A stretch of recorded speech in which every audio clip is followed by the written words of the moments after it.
राधा जी एक आम मध्यम परिवार के मुखिया थे। वे अपने बेटे शुभम और बहू पूजा के साथ रहती थी। एक बेटी रानी थी जो कि शादी के बाद अमेरिका में बस गई थी। राधा जी के पति की मृत्यु बहुत पहले ही हो चुकी थी। शुभम और पूजा की शादी को 5 साल हो गए थे, लेकिन अब तक उन्हें कोई संतान नहीं थी।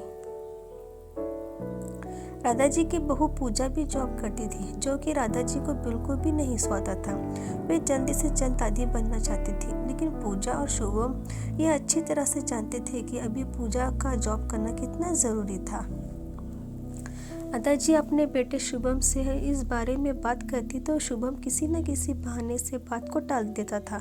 इसलिए वह पूजा को ही परेशान करने के बहाने ढूंढती रहती थी ताकि वह अपनी जॉब छोड़ दे। और अभी कोरोना काल में तो मानो उनके मन की मुरादी पूरी हो गई थी।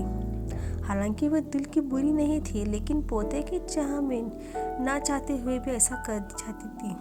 अपने हम सहेलियों को दादी बनता देखकर उनका मन दुखी हो जाता था। उस दिन भी घर में ऐसा ही कुछ हुआ। ऑफिस में काम की वजह से पूजा देर रात तक सोती रही और राधा जी को अच्छा खासा मौका मिल गया। ये क्या बहू, अभी तक सो रही हो? पता है सुबह के 10 बज गए हैं। शुभम भी बेचारा कब से उठकर ऑफिस के काम पर लग गया है और तुम हो कि अभी तक सोई पड़ी हो। चलो अब उठकर सबके लिए नाश्ता बना लो। मुझसे कुछ हो नहीं पाता है, वरना मैं तो तुम्हारे भरोसे कभी ना रहती, खुद ही सब कर लेती। सॉरी माँ जी, वह देर रात तक काम चलता रहा, इसलिए सुबह सुबह ही सो पाई थी, इसलिए समय का पता ही नहीं चला। अब चलिए, मैं अभी जल्दी से आती हूँ। हाँ हाँ ठीक है, मेरा कुछ नहीं, पर शुभम को देख लो, उसे कुछ चाहिए तो नहीं, कब से उठा है बेचारा। हे भगवान, मुझे जल्दी से ठीक कर दें ताकि मैं ही अपने बेटे का ध्यान रख सकूं। राधा जी ने नटकी अंदाज में कहा। राधा जी ने अपनी बहू पूजा को उठाते हुए कहा। पूजा ने घड़ी देखती तो वाकई 10 बज गए थे। आज उसकी आंख कैसे नहीं खुली। वह जल्दी जल्दी अपना काम निपटा कर हॉल में आई तो शुभम अपने लैपटॉप के साथ ऑफिस के काम कर रहा था। उसने किचन में जाकर चाय नाश्ता बनाया और फिर रात के बर्तन साफ किए और झाड़ू पोछा करने नहाने चली गई। दरअसल कोरोना वायरस की बढ़ती बीमारी की वजह से शहर में पूरी तरह लॉकडाउन किया गया था, इसलिए काम वाली बाई भी नहीं आ रही थी। पूजा खुद एक इंटरनेशनल कंपनी में काम करती थी। उसका ऑफिस टाइम निश्चित नहीं होता था, अधिकतर उसे रात में ही देर तक काम करना होता था। कल भी उसका काम देर तक चलता रहा, इसलिए वो देर तक सोती रही।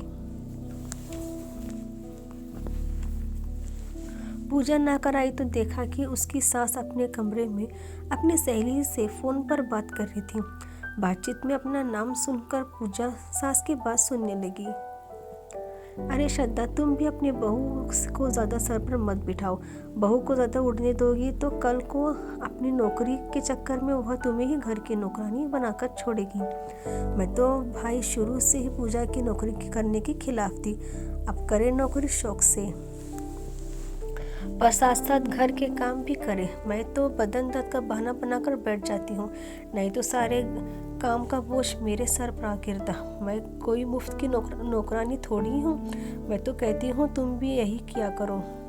सास की बात सुनकर पूजा की आंखों में आंसू आ गए।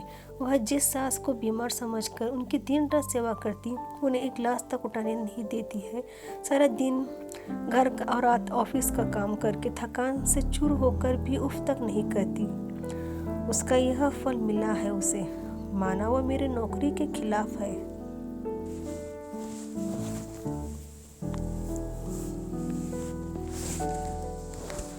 शुभम का बोझ कम करने के लिए ही तो मैं नौकरी कर रही थी। खैर, अभी वो मुश्किल समय में वह सास की किसी भी बात पर बहस नहीं करना चाहती थी जिससे घर का माहौल खराब हो, इसलिए वह उनकी बात को नज़रअंदाज करके वहाँ से चली गई। लेकिन उसकी नज़रों में राधा जी की इज्जत ज़रूर कम हो गई थी। दूसरे दिन सुबह सुबह राधा जी की बेटी रानी का अमेरिका से फ़ोन आ गया। रानी की सास उसके पास अमेरिका आई हुई थी। आदत के अनुसार राधा जी ने जैसे सीमा की सास की बुराई करनी चाहिए, वैसे ही रानी ने उन्हें थप्पड़ दिया। माँ, आप बिल्कुल भी माँ जी के बारे में अनाप शनाप नहीं बोलोगी। पता है आपके चक्कर में आकर मैंने उनके साथ कितना बुरा व्यवहार किया था, लेकिन आज मुझे उनकी कीमत पता चल गई है। तुम तो उनके यहाँ पर आने के कितनी खिलाफ थी, मगर आज अगर वो यहाँ नहीं होती ना माँ, तो ना जाने हमारा क्या हाल हुआ होता। तुम्हें तो पता ही है कि मेरा नौकरी करना कितना ज़रूरी है। कोरोना ने यहाँ भी ऐसा कहर दिया है कि घर से ही सब करना पड़ रहा है। किट्टू का बेबी केयर सेंटर भी बंद है। मैं राजेश फुल टाइम बिजी रहते हैं। ऐसे में माँ जी ने अकेले ही किट्टू के साथ साथ पूरे घर का सारा काम संभाला हुआ है। मुझे कुछ भी नहीं करने देती है। अगर वो नहीं होती ना माँ, हमारा क्या होता, यह सोचकर रोंगटे खड़े हो जाते हैं। सच में माँ वो कोई साधारण महिला नहीं, बल्कि मेरे लिए तो वो देवी के समान है। मेरे इतने अपमान करने के बावजूद और रानी रोने लगी। उसने फ़ोन काट कर दिया।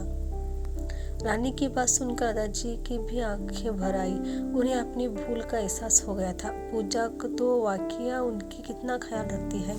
उनकी कड़वी से कड़वी बात को सुन बुरा ही नहीं मानती, उल्टा जवाब भी नहीं देती। वाकई अभी का समय तो एक दूसरे को हौसला देने का है, सारे गिले शिकवे भुलाकर एक दूसरे की मदद करने का है।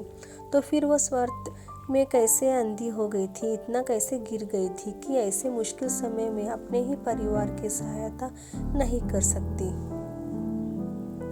उन्हीं उसी समय पूजा को बुलाकर उसके सर पर प्यार से हाथ फेराते हुए कहा, पूजा, आज से घर के कामों में अधिक जिम्मेदारी मेरी होगी। मैंने आज तक तुम्हें जो भी कहा और किया उसके लिए सॉरी। चलो अब तुम जाकर आराम करो, खाना मैं बना लूँगी। इधर सास का बदला हुआ रूप देखकर पूजा की भी आंखों में खुशी के आंसू आ गए और अपनी सास के प्रति उसके मन में फिर से पहले वाला सम्मान वापस आ गया था। शायद हमारे जीवन में मुश्किल समय आता ही इसलिए है कि हमें एक दूसरे की अहमियत का पता चले। अपनी गलतियों को एहसास होने और आगे बढ़कर माफ़ी मांगने से वाकई इंसान छोटा नहीं बल्कि बड़ा हो जाता है, दादाजी की तरह। प्लीज़ सब्सक्राइब करिएगा, पसंद आए तो प्लीज़।